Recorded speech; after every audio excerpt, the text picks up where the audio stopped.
루소가 주목했던 부분은 소유관계 문제이지 직접적으로 분배 원칙을 경유해서 소유 원칙까지 가는 길인데 정당성을 직접적으로 제공하지는 않는다는 겁니다. 기본소득이 단순히 분배 원칙만을 바꾸는 것은 아닙니다. 그것의 결과로 여러 가지 소유관계상의 변화가 일어날 수 있습니다. 그러나 직접적으로 분배 원리에 대한 분배 원리로서 커다란 변화를 의미하는 기본소득에 대해서 직접적인 정당화를 루소가 제공하는 것, 그것은 아니다라는 거고요.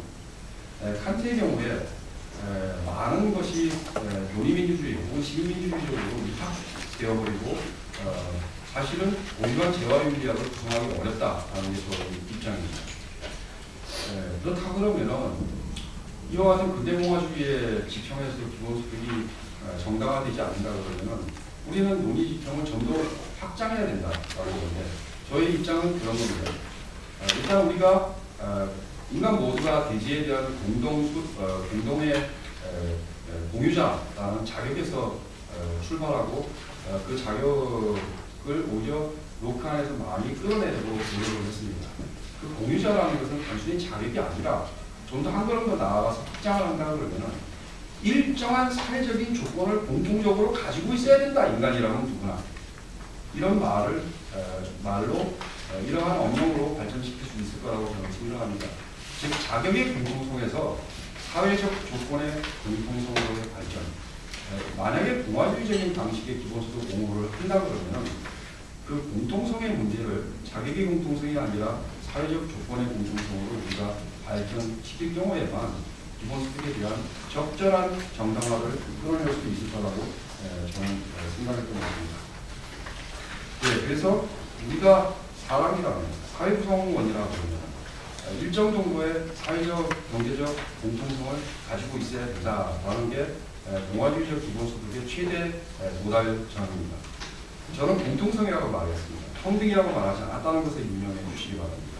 무슨 얘기라면 소유의 불평등이 충분히 있을 수 있습니다. 그러나 일정한 사회적, 경제적 조건의 공통성은 만인이 가져야 된다라는 게 공화주의적 기본소득 정당화의 최대치입니다. 또 이 문제에 있어서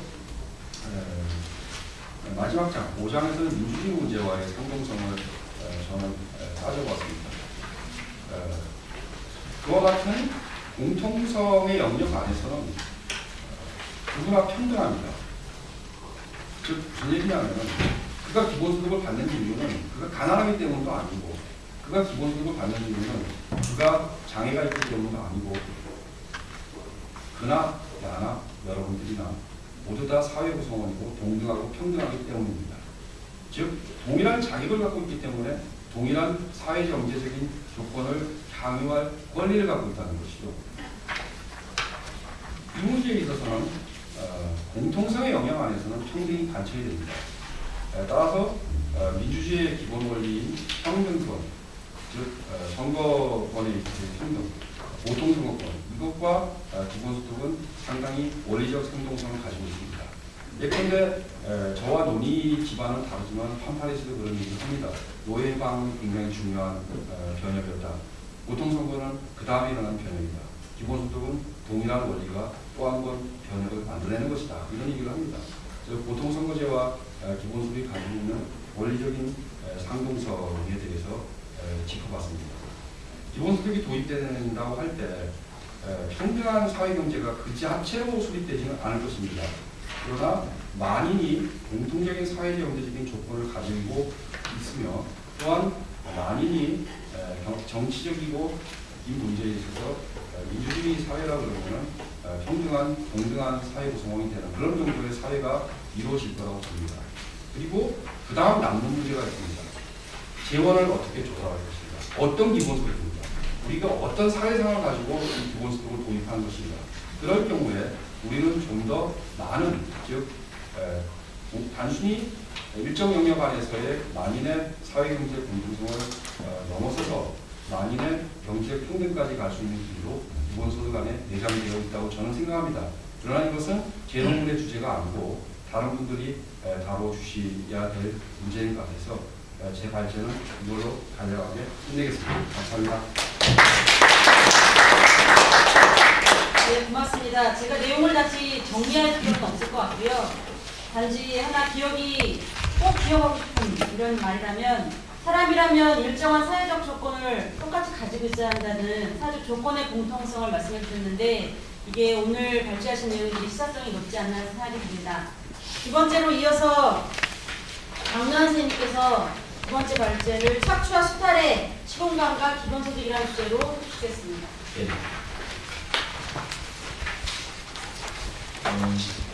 제가 발표할 내용은 막스주의 내지 좌파 내부에서 그 기본소득에 찬성하는 사람들과 반대하는 사람들의 논의들을 정리해 본 것입니다. 일단은 한국에서도 그렇지만은 진보운동 하시는 분들 중에 기본소득에 찬성하는 분들도 있고 반대하는 분들도 많습니다.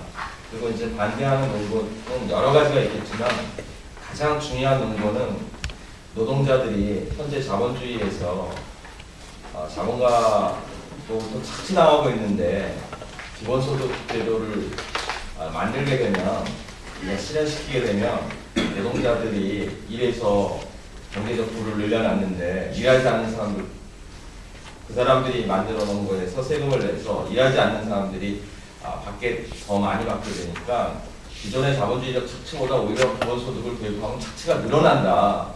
그리고 노동자들도 더 착취당한다. 세금을 더 많이 내야 되기 때문에 대충 이런 논거라고 생각합니다. 물론 우리가 그 2년 전에 민주노총 프로젝트를 통해서 내 책자에서는 노동소득에 대한 가세는 최소화하고 근로소득과 투기소득에 대한 그 가세를 체계화해서 기본소득의 지원을 마련함으로써 노동자들이 빼앗기는 것보다 얻게 될 것이 더 많다는 것을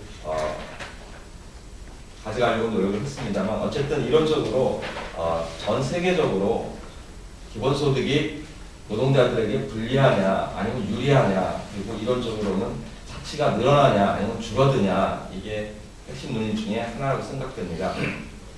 일단 어쨌든 막스주의자인 사람들 안에서조차 막스적인 정신에 따를 때 기본소득은 착취를 확장하는 것 때문에 반대하는 사람들, 근데 또 막스주의자이면서 기본소득은 착취를 굉장히 줄이는 것이기 때문에 찬성해야 된다는 입장은 좀 갈라진다라고 할 수 있습니다. 그 중에서 13페이지에 보시면 포워드라는 사람이 있습니다. 이 사람은 막스주의와 기본소득의 정신이 연계되고 결합될 수 있고, 오히려 막스주의와 결합될 때 또는 사회주의와 결합될 때 기본소득은 가장 잘 실현될 수 있고 또 가장 많이 실현될 수 있다고 주장하는 사람입니다. 논거는 이렇습니다. 이 사람이 그 막스를 해석할 때 막스가 자본론에서건 고타강론에서건 그런 말을 합니다. 13페이지, 14페이지 인용문에 좀 나오는 내용들입니다. 많은 막스주의자들이 경제적 부는 모두 노동에서 비롯된다라고 이해하고 있다라는 겁니다. 근데 막스 스스로는 부의 원천이 노동뿐이라고 주장한 적은 한 번도 없었다라는 것입니다. 막스는 가치, 교환가치 또는 화폐적으로 표현되는 그런 가치의 원천은 분명 노동뿐이지만 경제적 부의 원천, 그리고 실질적 부의 원천은 노동뿐만 아니라 자연 내지는 지구라고 여러 번 자본론과 고타강론 편에서 얘기하고 있습니다. 포워드는 여기에 이제 착목해서, 그러면 부의 원천이 가치의 원천, 자본주의적인 가치의 원천은 노동뿐이지만 실질적인 부의 원천이 노동 플러스 지구라고 한다면, 그럼 지구에 대한 권리는 누가 갖는 것인가? 살아있는 모든 사람들, 또는 나아가서 사람이 아니라 하더라도 모든 생명체가 갖게 되는 권리라고 이해를 합니다. 그랬을 때 실질적 부에 기여한 것은 막스주의적인 관점에 따를 때조차도 노동뿐만이 아니라 자연이 들어가고, 자연에 대한 권리는 모든 사람이 평등하게 갖는 것, 또는 나아가서 모든 생명체가 평등하게 갖는 것이기 때문에 부에 기여한 만큼 가져간다라는 이런 원칙에 따를 때조차도 일하지 않은 사람조차도 자연에 대한 권리를 통해서 부의 원천에 이제 기여한 셈이 되고 따라서 자기 몫을 기본소득으로 받을 권리를 갖는다라고 호어드는 주장하고 있습니다. 호어드는 이런 그 막스 해석에서 좀 한 걸음 더 나아가서 이런 얘기를 합니다. 자연뿐만이 아니라 막스는 자연까지 얘기했지만 우리가 문화적으로 갖고 있는 공동의 유산들이 있고 또는 그 경제적으로 갖고 있는 공동의 유산들이 있고 기술적으로 갖고 있는 공동의 유산, 부의 원천이 되는 많은 그 기술적, 경제적, 문화적 유산들이 인류 전체가 갖고 있는 이제 공유의 권리를 가진다라고 할 수 있는데 그런 부분들이 현대 자본주의에서 또는 자본주의가 아니라도 현대의 그 부의 산출에 막대하게 기여하기 때문에 그 부분까지 고려했을 때 기본소득에 대한 권리, 그 금액에 대한 권리는 막스가 자연에 대한 어떤 인정, 부의 원천으로서의 인정을 했던 시대보다 훨씬 더 많아야 된다라고 주장을 합니다. 근데 막스 스스로는 그 고탕 비판에서 꼬민주의의 이제 저차 국면에 대해서 공동으로 쓸 어떤 뭐 일정 부분을 제외하고는 대부분의 그 경제적 부는 노동에 따라서 분배되어야 한다라고 주장을 했었습니다. 기본소득 얘기는 하지 않았습니다. 근데 고차 국면에서는 노동에 따른 분배보다는 필요에 따른 분배가 되어야 된다라고 얘기를 했습니다. 그리고 필요에 따른 분배는 호드가 생각하기에는 그것이 바로 현대적 의미로 한다면 기본소득이라는 것입니다. 필요에 따른 분배가 희소성이 없다고 한다면 누구나 마음대로 쓰고 싶은 대로 쓰면 됩니다. 그런데 희소하다라고 하다면 서로 가지려고 아구다툼이 벌어집니다. 그거를 막기 위해서 가져가는 방식은 평등하게 받는 것이죠. 그것이 바로 이제 기본소득이다라고 이렇게 호어드는 주장을 하는데 그러면 막스한테 호어드가 보기에는 꼬민주의 고차 국면에서는 기본소득으로 다 하자라고 얘기하는 셈이고 저차 국면에서는 기본소득은 안 된다라고 얘기하는 셈이다라고 이제 막스를 해석하면서 막스가 그 자연이 부의 원천이라고 또는 자기가 좀 확장해서 문화적 유산이 부의 원천이라고 하는 이런 태제와 막스 안에서의 모습이 좀 있다라고 하면서 막스를 넘어서려고 합니다.